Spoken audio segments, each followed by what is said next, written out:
मी किरण गडेकर. मराठी संस्कृती आणि मराठी परंपरा याचा आत्मभूत घटक म्हणजेच वारकरी संप्रदाय अर्थात संत चळवळ. प्रख्यात एका ठिकाणी म्हणतात की संत ज्ञानेश्वर हा या महाराष्ट्राचा श्वास आहे आणि संत तुकाराम या महाराष्ट्राचा निश्वास आहे. प्रख्यात्री यांची क्षमा मागून मी असं म्हणेल की संत ज्ञानेश्वर हा महाराष्ट्राचा श्वास आहे, संत तुकाराम महाराज हा महाराष्ट्राचा निश्वास आहे, तर संत एकनाथ महाराज या महाराष्ट्राचा ध्यास आहे. आणि याच संत एकनाथ महाराजांच्या पदस्पर्शाने पुलकित झालेल्या नगरीतून मी या ठिकाणी आलो. अर्थात नाथांच्या नगरीत मी राहतोय म्हणजे मी नाथांवर खूप मोठे उपकार करतोय अशातला काही भाग नाही. एखाद्या प्रसंगाला जेव्हा कल्पनेची फोडणी मिळते, एखाद्या प्रसंगाला जेव्हा कल्पनेची झालर मिळते, तेव्हा त्याचं कथेमध्ये रूपांतर होत असतं. आणि अशीच एक छोटीशी कथा मी आपल्या पुढ्यामध्ये आज सादर करत आहे. कथेचं नाव आहे अतिथी देवो भव. दिंड्या, दुकानं आणि भाविकांच्या गर्दीनं पैठण शहर फुलून गेलं होतं. निमित्त होतं नाथषष्ठी, संत एकनाथ महाराजांचा संजीवन समाधी सोहळा. या निमित्त पाहुण्यांचा राबता प्रत्येकाच्याच घरी. माझं घरही त्याला अपवाद नव्हतं. वास्तविक अतिथी देवो भव अशी मांडणारी आपली संस्कृती, पण तरी सुद्धा मला असं वाटतंय घरामध्ये आलेला पाहुणा घरातील प्रत्येकालाच देवासारखा वाटेल अशातला भाग नाही. तो जर आपल्या बायकोच्या नातेवाईकांपैकी कुणी असला तर आपल्या कपाळावर आठ्या, आणि जर तो आपल्या नातेवाईकांपैकी कुणी असला तर बायकोच्या कपाळावर आठ्या. घरात चपलांची रांग बघितली आणि घरात कुणीतरी पाहुणे आल्याची जाणीव झाली. चेहऱ्यावर कृत्रिम हास्याची शाल बांधून घरामध्ये प्रवेश केला. नमस्कार करत कधी आलात असा औपचारिक संवाद साधून मी मागच्या घरामध्ये गेलो. पाहुणे कोण आहे ते तोपर्यंत माझ्या लक्षात आलं नव्हतं, पण स्वयंपाक घरामध्ये सौभाग्यवतीची कामातली लगबग बघून आलेले पाहुणे तिच्याच नात्यातले असावे याची खात्री.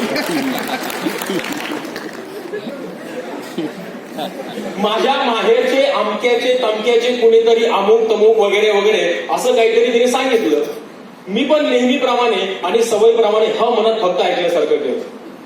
वास्तविक लग्न म्हणजे काय असतं तर अहो ऐकलं का पासून ते बहिरे झालात का इथपर्यंतचा प्रवास म्हणजे लग्न असतं. आणि या प्रवासामध्ये आपण फक्त हच करायचं असतं. मी ह करून माझं काम फेकून दिलं.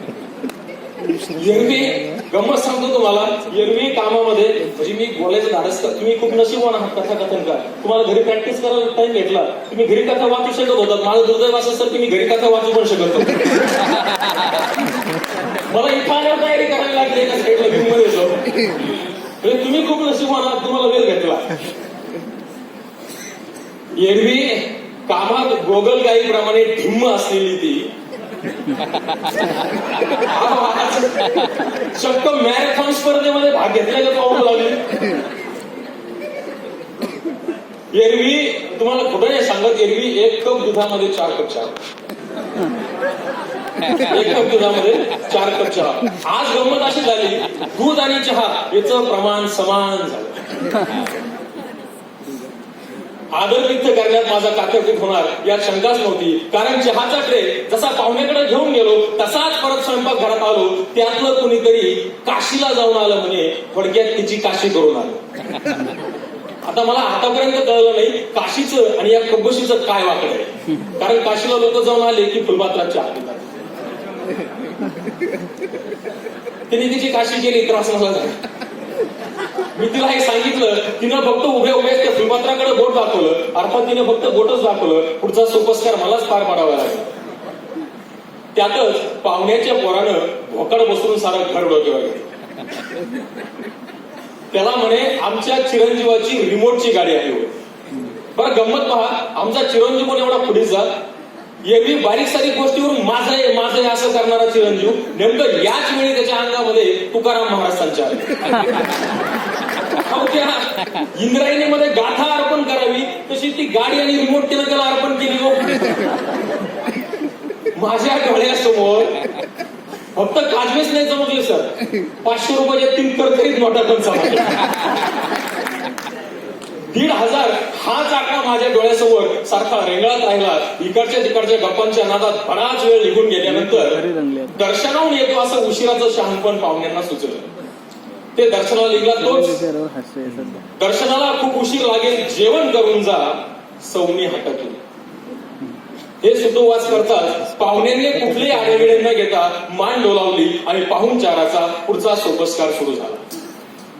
तिला अनेक पदार्थ तयार करता येतात हे त्याच दिवशी सगळ्यात पहिल्यांदा मला कळलं. अर्थात त्या पदार्थांचा आणि चवीचा काही संबंध असेल असं काहीच नाही. जर चुकून हुकून पदार्थ आणि त्या चवीचा काही संबंध आला तर तो निव्वळ एक योगायोग समजावा. ताटात पदार्थांची रेलचेल झाली तेवढ्यात तुम्ही नंतर बसा, पाहुण्यांना काय कमी जास्त लागतं ते बघा. तार सप्तकात सवनी गर्जना केली आणि माझा परत नंदी बैल झाला.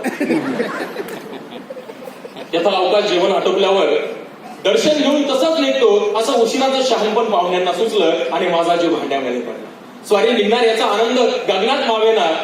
पाहुणे निघाले तेवढ्यात पुन्हा स्वयंपाकघरातून अंगावर वीज पडावी तसं वाक्य कानावर आदळलं, तुम्ही जा त्यांना सोडवा गेला. पण मला आश्चर्याच्या पाहुण्यांचं वाटत होतं की निदान पक्षीच्या पाहुण्यांनी तरी म्हणायचं असतं तुम्ही कशाला त्रास घेता. मला पक्की खात्री आहे गेंड्याची कातडी, निगरगट्ट याच्यासारखे शब्द असलेल्या लोकांमुळे जन्माला आले असते. ठरल्याप्रमाणे दर्शनासाठी मंदिराची दिशा धरली. पायातल्या वाहना मंदिराच्या बाहेर काढल्या. चेंगराचेंगरी, ढकलाढकली, भसाड्या आवाजातील अभंग, तितक्याच भसाड्या आवाजातील कोरस, सगळ्या प्रकारचं दिव्य पार करत कसं बसं नाथांचं दर्शन झालं. मंदिराच्या बाहेर आलो. बाहेर पाहतो तर काय, माझी चप्पल गायब. बाकी सगळ्यांच्या चपला, पाहुण्यांच्या चपला सुस्थितीत, माझी चप्पल गायब. 2 दिवसांपूर्वी घेतलेली चप्पल. तुला नजर लागली, आजूबाजूला सर्वत्र पाहिलं, चप्पल कुठंच नव्हती. पाहुण्यांवर मनोमन सरपडत अनवाणी पायांनी त्यांना वाटी लावण्यासाठी बसस्थानकाची वाट धरली. मित्रांनो, चप्पल गेली याचं दुःख होतच, पण पाहुणे चाललेत याचा आनंद त्यापेक्षा जास्त होता. आणि योगायोगानं गाडीही लवकर मिळाली. टाटा बाय बाय, या पुन्हा निवांत असं काहीसं कोरडं प्रेम दाखवून पाहुण्यांना वाटी लावलं. घराची वाट धरली. थकलेल्या जड पावलांशी घरापाशी आलो आणि दारातलं दृश्य पाहून जागीच थिजलो.